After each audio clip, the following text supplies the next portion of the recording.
Juno probe enters Jupiter's orbit after amazing NASA mission, As It Happened, by Michael Slezak, read to you by Brian Jafry. Well, what a day! What an achievement! After a 5-year journey from Earth, Juno, the solar-powered spacecraft, squeezed through a narrow band, skimming Jupiter's surface, avoiding the worst of both its radiation belt and its dangerous dust rings. It fired its main engine, slowing its velocity, and allowing it to get captured into Jupiter's hefty orbit. After it was complete, jubilant scientists fronted a press conference, and tore up a contingency communication strategy they said they prepared in case things went wrong. To know we can go to bed tonight not worrying about what is going to happen tomorrow, is just amazing, said Diane Brown, a project manager from NASA's Jet Propulsion Laboratory. Scott Bolton, principal investigator of the Juno mission, told his colleagues, "You're the best team ever.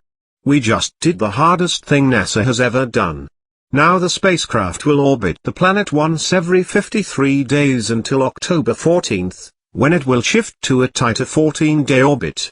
And after about 20 months of learning everything it can about Jupiter's interior and its atmosphere, it will eventually succumb to the harsh environment and plunge into the planet's crushing center. But right now all that is ahead of us. We watch wide-eyed, eager to learn about the giant planet, and in doing so, learn more about how we all got here. To find out more, you can check out the article below, or scroll through the rest of this live blog to see the action, as it happened. What the Juno mission will look like. The Juno mission will cost NASA $1.1 billion. After an epic 5-year journey, where it slung-shot around the Earth to gather speed and traveled for 2.8 billion kilometers, it will now circle Jupiter for 20 months, before plunging to a crushing death in Jupiter's harsh and dense atmosphere. Any reports we get from Juno actually happened 48 minutes and 19 seconds earlier. That's how long it takes light to get from Juno to Earth. As a result, it gets sent directions ahead of time, and is flown essentially on autopilot.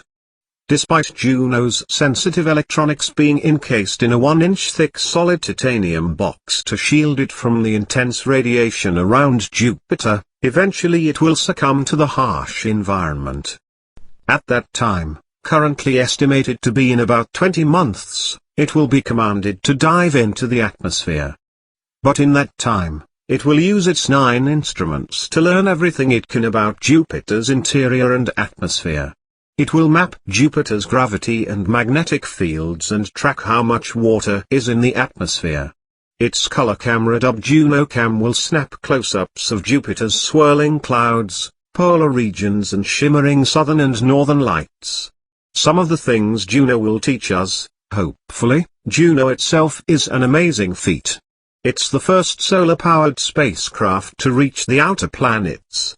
It's one of the fastest spacecrafts ever made. And it has pulled off an incredible and dangerous maneuver, entering orbit around the gas giant. But the really amazing things will be the science it does as it orbits the planet. One of the big questions is, what's at the core of Jupiter? Scientists aren't sure whether it started off as a rocky planetary core, which then gathered all the gas that today makes up most of the planet, or whether it formed from an unstable region in a gas cloud. Another question scientists hope to answer is how much water is in the planet. For scientists, that's a measure of how much oxygen there is, locked up as the O in H2O. Based on measurements made from Earth, there seems to be less oxygen on the planet than there is in other objects in that region of the solar system. If there turns out to be lots of water, and so lots of oxygen, that would suggest the planet formed near the Sun. If there is relatively little water, that would suggest it formed further out in the solar system, and migrated in. How does the dye remain so stable? By diving below the clouds, Juno aims to map the structure and the motion of the atmosphere.